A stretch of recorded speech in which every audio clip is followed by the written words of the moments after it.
हाँ तो बच्चों कंटिन्यू करते हैं। यहाँ पर हमें क्या दे रखी है, ये एक रिंग दे रखी है जिसपे ये क्यू चार्ज यूनिफॉर्मली डिस्ट्रीब्यूटेड है। ठीक है, और अब हमें क्या करना है कि एक पॉइंट पी लेना है यहाँ पर कहीं पर इस रिंग के एक्सिस पर, और इस पॉइंट पी पर इलेक्ट्रिक फील्ड की कैलकुलेशन करनी है। ठीक है, तो अब स्टार्ट करते हैं। देखिए, ये आपने क्या किया, यहाँ पर कुछ स्टेटमेंट है, अभी मैं लिखवा दूंगी। तो सबसे पहले हमने क्या किया कि एक रिंग ली है और उस पर हमने मान लिया कि ये क्यू चार्ज यूनिफॉर्मली डिस्ट्रीब्यूटेड है। इस रिंग का जो रेडियस है वो क्या मान लिया, आर। ये पॉइंट ले लेते हैं ओ। ठीक है, और ऐसे ये मान लेते हैं कि जो रेडियस है इस रिंग पर ये कितना है, आर। ठीक है, और ये आपको पता ही है कि जो लीनियर चार्ज डेंसिटी होती है उसको हम क्या मान लेते हैं, लैम्डा। अभी मैं ये सारी चीजें आपको एज ए स्टेटमेंट भी लिखवा दूंगी। अब यहाँ पर इस रिंग के बाहर हमने क्या मान लिया, एक पी पॉइंट। ये क्या हो गया बच्चों, एक पी पॉइंट। ठीक है, इस पी पॉइंट से जो इस चार्ज का डिस्टेंस है इसको हम क्या मान लेंगे, एक्स। थोड़ा सा लाइन स्ट्रेट ड्रॉ कर लेते हैं तो इजी रहेगा। ये हमने लाइन ड्रॉ कर ली बच्चों इस पी पॉइंट तक। ठीक है, मैं इसको भी दोबारा ड्रॉ कर देती हूँ लाइन को।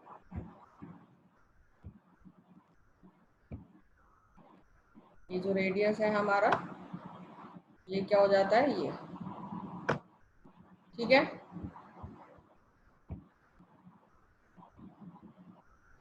इतना आपको क्लियर है, ये पॉइंट पी हो गया। ठीक है बच्चों, तो अब हम क्या करते हैं,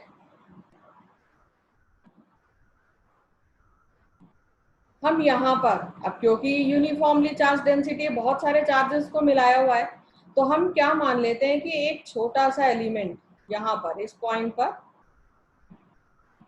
जिसकी जो लेंथ है वो क्या है, डीएल। ठीक है, और जो चार्ज है ये छोटा सा चार्ज, स्मॉल चार्ज है, एलिमेंट है चार्ज का, तो इसको डी क्यू मान लिया। ये इस डी क्यू का जो इस पॉइंट पी से डिस्टेंस है इसको हम मान लेते हैं आर।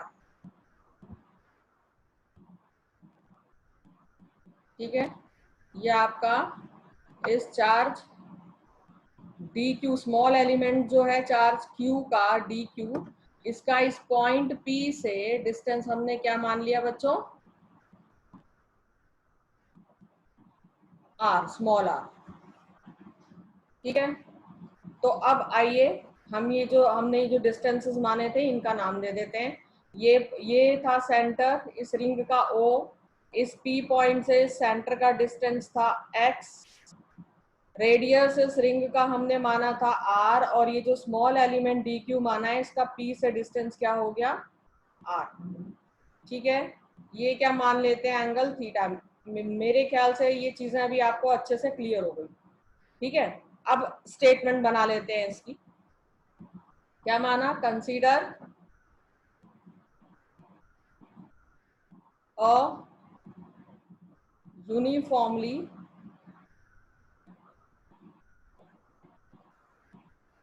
Charged ring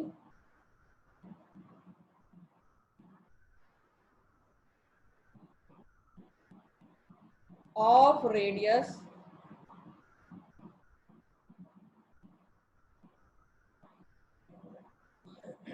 r। ठीक है, फिर हमने क्या माना, जो चार्ज लीनियर चार्ज डेंसिटी है, let lambda be linear charge density. ये बच्चों अभी हमें जरूरत पड़ेगी इस स्पेस की।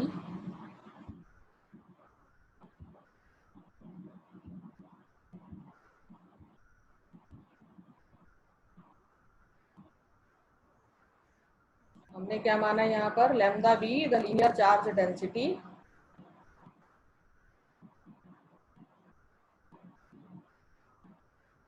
Linear charge density. ठीक है, किसकी लीनियर चार्ज डेंसिटी है? रिंग की। अब बाहर हमने क्या मान लिया? P। ठीक है, पॉइंट।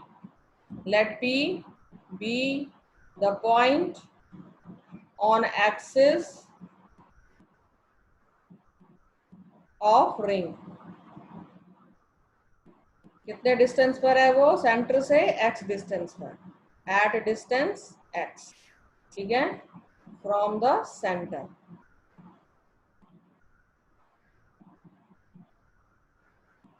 Centre of ring. ठीक है, इसके बाद बच्चों हमने क्या लिया था? जो हमने किए हैं स्टेप्स बस उसी को लिखना है। ठीक है, फिर हमने एक स्मॉल एलिमेंट जिसकी लेंथ dl थी वो मान लिया। कंसीडर, स्टेटमेंट जरूर लिखनी है आपको डेरिवेशंस में। Consider a small element of length dl on ring at a distance of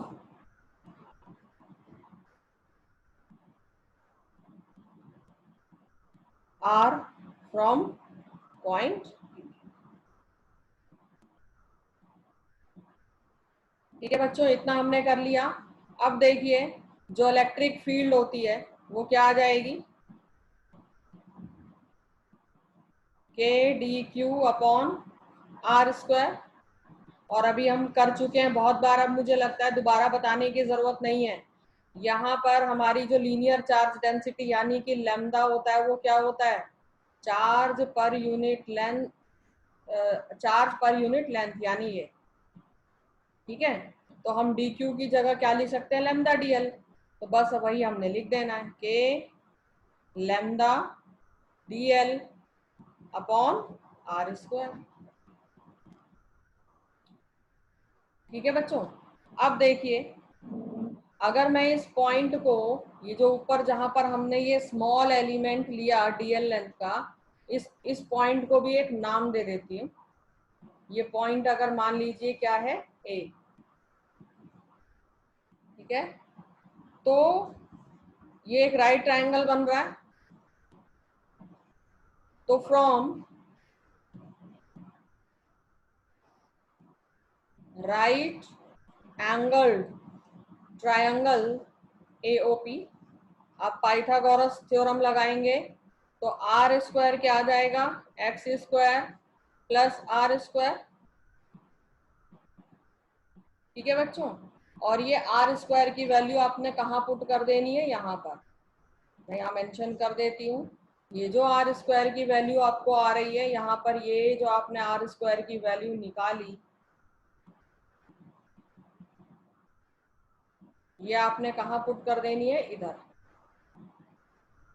ठीक है,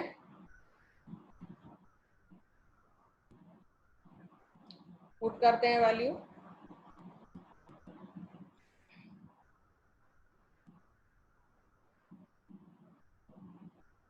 देखते हैं क्या आता है।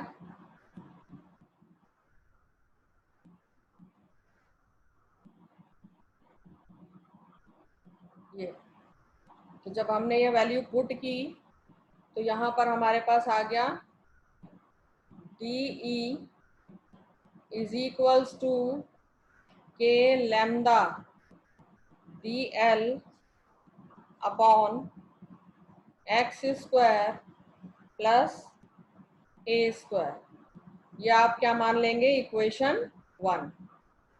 ठीक है, अब देखिए यहाँ पर ये जो डीई है, डीई क्या करेगा? डीई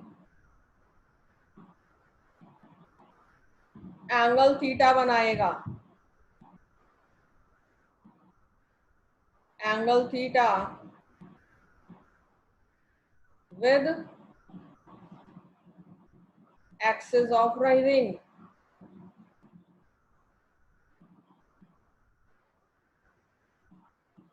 ठीक है, देखिए यहाँ पर ये DE है। ठीक है, ये DE की डायरेक्शन देखिए बच्चों, ये आ जाएगी। ठीक है, ये DE आ गई। अब इस DE को दो कंपोनेंट्स में रिजॉल्व कर लेना है। ये क्या आ जाएगा आपका DE cos थीटा, और ये वाला कंपोनेंट बच्चों DE sin थीटा। तो यही आपने किया। ये DE जो है ये क्या कर रहा है, थीटा एंगल बना रहा है ना।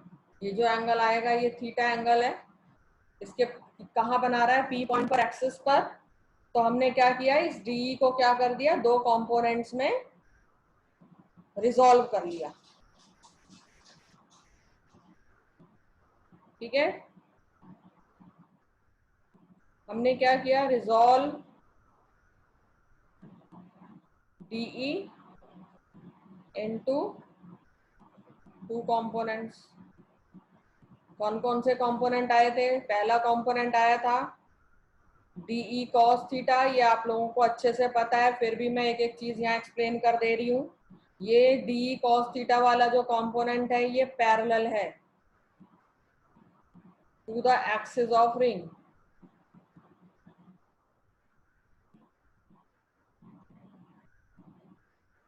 ठीक है, और जो दूसरा कंपोनेंट है DE sin theta, DE sin theta ये क्या है, परपेंडिकुलर है to the axis of ring.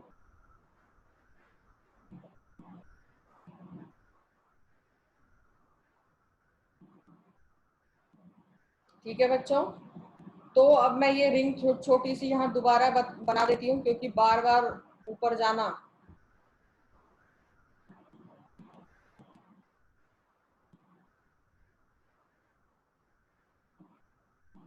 या यहीं से देखते हैं। देखिए आप, ये आपकी फिगर है। ठीक है, तो अब हम यहाँ क्या देख रहे हैं कि ये जो DE sin थीटा वाला कंपोनेंट है ये क्या हो जाएगा, सिमिट्री की वजह से कैंसल्ड हो जाएगा। ठीक है, क्यों, क्योंकि इस यहाँ पर जैसे ये DE sin थीटा है, ऐसे यहाँ ऊपर भी क्या होगा, एक एलिमेंट प्रेजेंट होगा इसका कंपोनेंट। यहाँ बना के हम एक बार ये एलिमेंट को देख लेते हैं कि कैसे ये कैंसल आउट हो रहा है। देखिए, ये हमने क्या बनाई थी रिंग, एक छोटी सी रिंग यहाँ बना देते हैं जस्ट उसको कंपोनेंट्स को समझने के लिए। ठीक है, ये आपने P पॉइंट लिया था। ठीक है, ये सेंटर से आपने ज्वाइन कर दिया इसको। अब ये P पॉइंट पर आपने ये बनाया DE, पहले DE बना लेते हैं। ये रहा आपका D, इसके दो कंपोनेंट, एक perpendicular component DE sin theta और एक horizontal component DE cos theta. ठीक है बच्चों, तो अब ये देखिए कि सिमेट्री की वजह से कोई और भी कंपोनेंट, अभी जैसे हमने DL यहाँ पर लिया है, हम एक DL यानी ये DL किसका है, DQ चार्ज का। यहाँ पर भी तो एक चार्ज DQ ले सकते थे। इस चार्ज की वजह से देखिए, ये इस चार्ज की वजह से अगर मैं ये ऐसे, मैंने यहाँ पर ये ज्वाइन करके आपको ऊपर दिखाया है, मैं ऐसे भी तो ज्वाइन कर सकती थी और इसके दो कंपोनेंट बना देती, तो हॉरिजॉन्टल कंपोनेंट तो यहीं आता ना, और जो वर्टिकल कंपोनेंट है उसका वो इधर जाता। तो ये इस तरह से यही ये DE sin थीटा आ रहा है। ठीक है ना, तो ये वर्टिकल कंपोनेंट जो है ये क्या कर देंगे, एक दूसरे को कैंसल आउट कर देंगे। तो वही हम आपको एक्सप्लेन करना चाह रहे थे कि जो कंपोनेंट है DE sin थीटा ये क्या हो जाएगा, कैंसल हो जाएगा, will get cancelled due to element present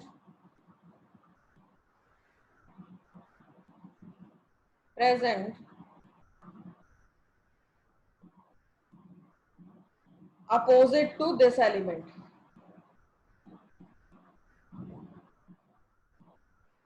ठीक है, तो ये जो कंपोनेंट था ये कैंसल आउट हो गया। अब बचा हमारे पास क्या, डीई। ठीक है, अब चलते हैं, अब देखते हैं, सिर्फ अब हमारे पास बचा डीई कॉस थीटा। अब इसको हम कैसे सॉल्व करेंगे, तो ई नेट हम निकाल देते हैं, साइन थीटा वाला कंपोनेंट तो कैंसिल हो गया, बचा हमारे पास सिर्फ कॉस थीटा। तो हमारा ई नेट क्या आ जाता है, E net is equals to के lambda D L upon are square cos theta. ठीक है, और ये आर स्क्वायर हम ऑलरेडी ऊपर कैलकुलेट कर चुके हैं, तो देखिए ये क्या हो जाएगा, R square k lambda D L upon R की जगह हम वैल्यू रख देंगे R square plus x square cos theta.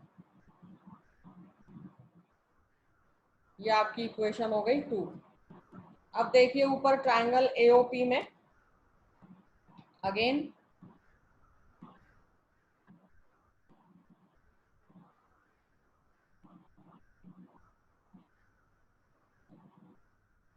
इस ट्रायंगल एओपी में देखिए बच्चों, तो जो कॉस थीटा आएगा, हम कॉस थीटा की वैल्यू यहाँ लिख सकते हैं।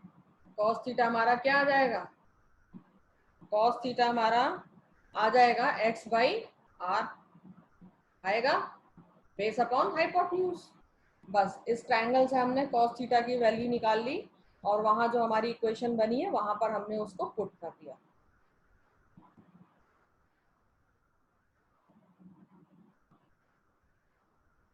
ठीक है, तो यहाँ पर हम क्या करेंगे, कौन सा ट्रायंगल था हमारा, एओपी, फ्रॉम ट्रायंगल एओपी आपने कॉस थीटा की वैल्यू अभी निकाली, क्या आ गया, एक्स बाय आर, और आर आपका क्या है, एक्स स्क्वायर प्लस ए स्क्वायर, है ना, रूट आ जाएगा इस पे, तो ये आ गया आपका एक्स अपॉन आर की वैल्यू यहाँ पुट कर देंगे, root of X square plus are square, और इसको हम ये ऐसे भी लिख सकते हैं, X upon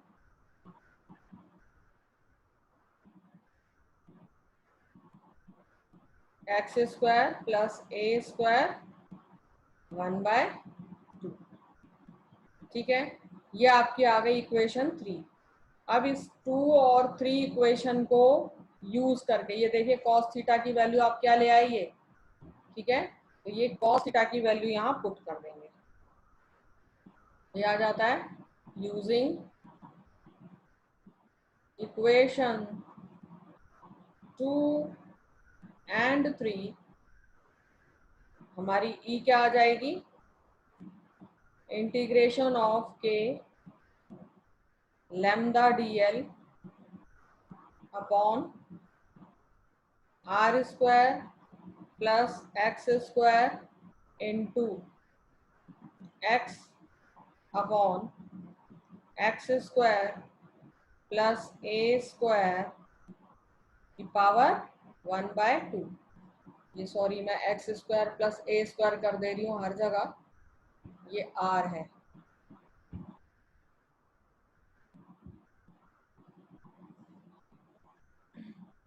this is r, this is r. ठीक है, अब देखिए बच्चों अगला स्टेप, बहुत ही सिंपल चीजें होती चली जा रही हैं। अब देखिए यहाँ पर ये दोनों सेम है, मैंने यहाँ ये are square plus x square लिखा है, इसको भी, इसको हम ऑर्डर चेंज कर सकते हैं क्योंकि दोनों वैल्यूज हमारी पॉजिटिव है। अभी दोनों मल्टीप्लाई हो रही हैं तो पावर ऐड हो जाएगी, तो इलेक्ट्रिक फील्ड क्या आ गई, देखिए इलेक्ट्रिक फील्ड क्या आ रही है यहाँ पर आपकी, के lambda dl upon lambda dl into x, और ये पावर क्या हो जा रही है, ऐड, ये हो जाएगा x square plus are square की पावर 3/2। ठीक है, इतना हो गया।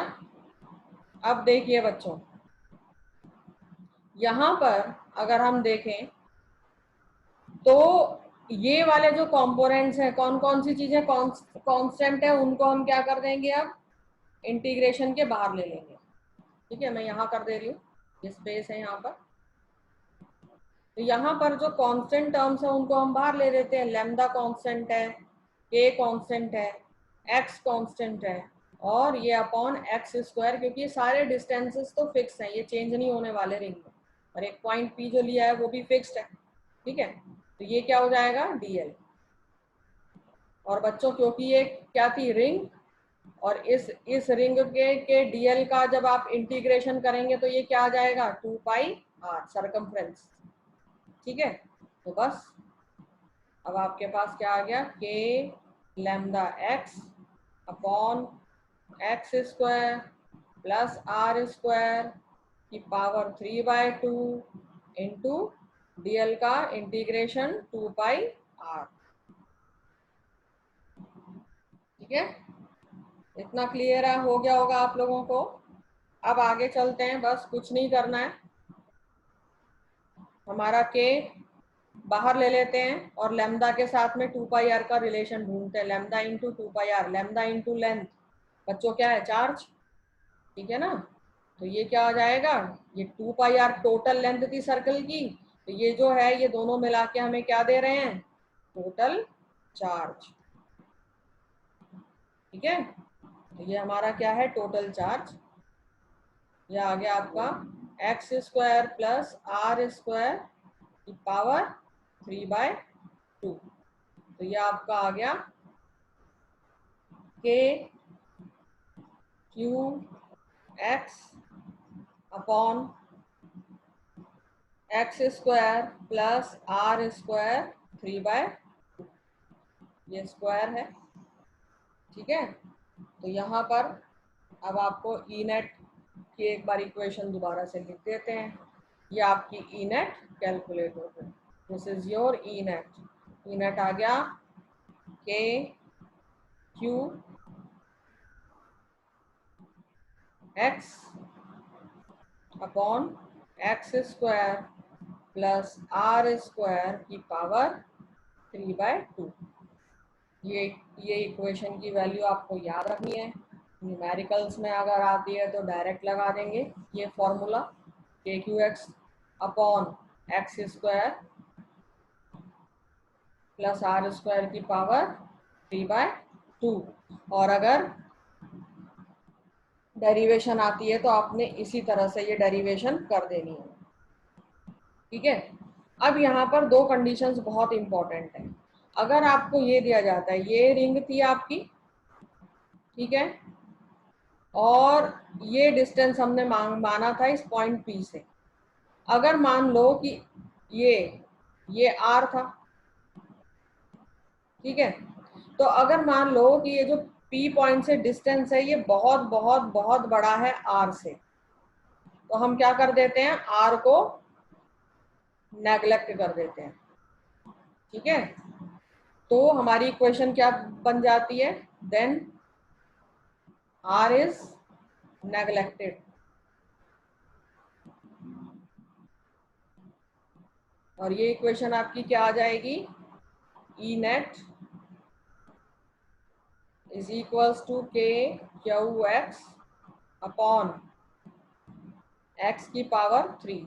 यहाँ से ये कैंसल आउट, तो आपका आ जाएगा के क्यू अपॉन एक्स स्क्वायर। यहाँ पर ये जो क्यू है ये कैसा बिहेव करता है, पॉइंट चार्ज की तरह।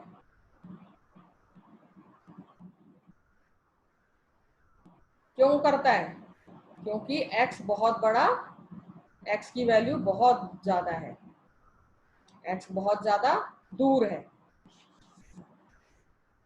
ठीक है। अब कई बार पूछा जाता है कि भाई इलेक्ट्रिक फील्ड इंटेंसिटी सेंटर पे कितनी होगी। तो अगर सेंटर की कंडीशन दे दी जाए तो आपने क्या करना है, ये पहली कंडीशन है जो बहुत इंपॉर्टेंट है और दूसरी भी इंपॉर्टेंट है, आपको बहुत ज़्यादा ध्यान में रखनी है। तो सेंटर पर बच्चों x की वैल्यू क्या हो जाएगी, 0। x की वैल्यू 0, तो जब हम इस इक्वेशन में x को 0 रखेंगे तो E क्या आ जाएगा, 0। ठीक है, ये ध्यान देना है। ठीक है, तो यहाँ पर ये टॉपिक हमारा खत्म होता है। आपको बहुत ध्यान से ये करना है, इलेक्ट्रिक फील्ड इंटेंसिटी हमारी कंप्लीट होती है। इसके बाद अब हम आ जाएंगे डाइपोल पे।